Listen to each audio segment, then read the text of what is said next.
आज के इस एपिसोड में हम चर्चा करेंगे एग डोनेशन की।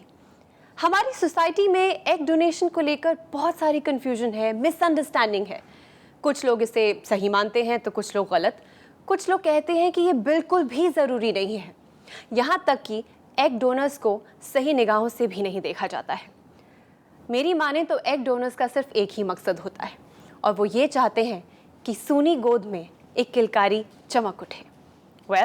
इस एपिसोड में हमारे साथ मौजूद हैं देश की जानी मानी गायनेकोलॉजिस्ट और famous fertility expert doctor Nandita Pashetkar ji का। Doctor Nandita, CareWorld TV studios में आपका बहुत बहुत स्वागत है। नमस्कार दोस्तों, अगर आपको इनफर्टिलिटी की शिकायत है और आप जानना चाहते हैं कि किस तरह से किया जाए इसका ट्रीटमेंट, तो यही आपका शो है, यही आपका मौका है। आप हमें कांटेक्ट कर सकते हैं। हमारे कांटेक्ट डिटेल्स आपके टीवी स्क्रीन पर फ्लैश कर रहे हैं। चलिए इसी के साथ शुरू करते हैं आज का ये एपिसोड। डॉक्टर नंदिता, स्पेशली आज इस एपिसोड में मैं एग डोनेशन के बारे में बात करना चाहती हूँ। तो फॉर अ लेमैन, अगर हम समझें कि एग डोनेट करना मतलब किसी और से एग लेना, क्या ये सही डेफिनेशन होगी? यहाँ पे हम क्या करते हैं कि एग्स किसी और लड़की के लेते हैं जो यंग हो, उसके बच्चे हो, तो मतलब फर्टिलिटी प्रूवन होती है उसकी क्वालिटी वाइज। एब्सोल्युटली। तो उसके एग्स लेके हम जो बच्चा तैयार करते हैं उस टेक्निक को हम एग डोनेशन कहते हैं। ओके। और किस तरह के केसेस में एग डोनेशन रेकमेंड किया जाता है? एग डोनेशन पे जाने से पहले एक चीज़ हमें समझनी चाहिए कि बच्चा कैसे पैदा होता है। जी। एक्चुअली जो लड़की होती है वो एग रिलीज़ करती है शरीर में और हस्बैंड के स्पर्म्स आते हैं और वो दोनों का मिलन हो जाता है और बच्चा तैयार होता है शरीर में। जी। अभी कई लड़कियां ऐसी होती हैं जिनमें ये जो एग है वो तैयार ही नहीं होता। Okay. There are many conditions like this. हमें मालूम है कि मीनोपॉज अगर आ गया जी, तो अंडे खलास हो जाते, तब मीनोपॉज आता है, तब पीरियड्स बंद हो जाते हैं। तो ये जो चीज़ है ये 40 के बाद हो जाती है। Usually a lot of women 40 to 50 में मीनोपॉज आ जाता है। आजकल ये टेक्निक्स अवेलेबल होने के कारण मेरे पास काफ़ी पेशेंट्स आते हैं जो 40 प्लस हो चुके होते हैं और उन्हें बच्चा नहीं होता है। जी। अगर उनके खुद के एग्स नहीं हैं तो हम उन्हें एग डोनेशन ऑफर करते ताकि उनको बच्चा हो सके। जी। और एक ऐसा भी ग्रुप है अंकिता जहाँ इस लड़की को 30 इयर्स में ही मीनोपॉज आ जाता है। ये तो बहुत ही जल्दी सेटल हुआ है। या इसे प्रीमेच्योर मीनोपॉज बोलते हैं।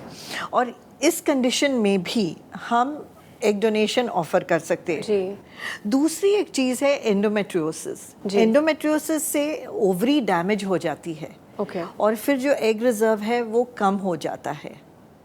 और एक कंडीशन है जेनेटिक प्रॉब्लम्स।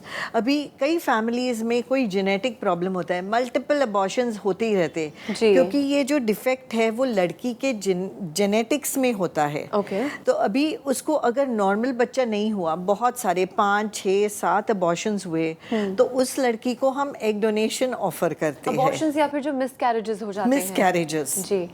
वेल फ्रेंड्स, अगर आप में से किसी को या आपकी फैमिली में किसी को इस तरह की प्रॉब्लम है, अबॉर्शंस होते हैं या कंसेक्यूटिव मिसकैरेजेस होते हैं और आप चाहते हैं कि इसके बारे में डिटेल जानकारी आपको मिले, तो यही आपका मौका है। डॉक्टर नंदिता और उनकी टीम आपके लिए मौजूद हैं। हमें कॉल कीजिए। हमारे नंबर्स, हमारा पता टीवी स्क्रीन पर फ्लैश कर रहा है।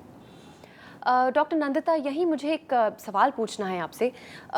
हमने बात की उन लोगों के बारे में जिनके लिए एग डोनेशन सही है, पर जो एग डोनर्स बनते हैं उनके लिए क्या क्राइटेरिया है? See, egg donors have to be young, मतलब 35 एज के अंदर के होने चाहिए।